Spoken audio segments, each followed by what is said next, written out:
अस्सलाम वालेकुम जी। तो नाज़रीन, आप यूट्यूब चैनल देख रहे हैं वड्डी सोच। आज हम डेरा गाजी खान के एक पार्क में मौजूद हैं।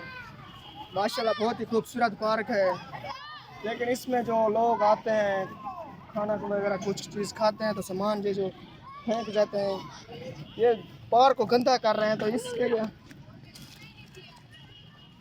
सब लोग जो है यहाँ पार्क घूमने के लिए आते हैं, पाकिस्तान पार्क की खूबसूरती को एंजॉय करते हैं। लेकिन ये कूड़ा किरकट वेस्ट जो है ये इसको ज़ाय कर जाता है यहीं पर। ये पार्क जो यार खूबसूरती ख़राब हो जाती है इससे।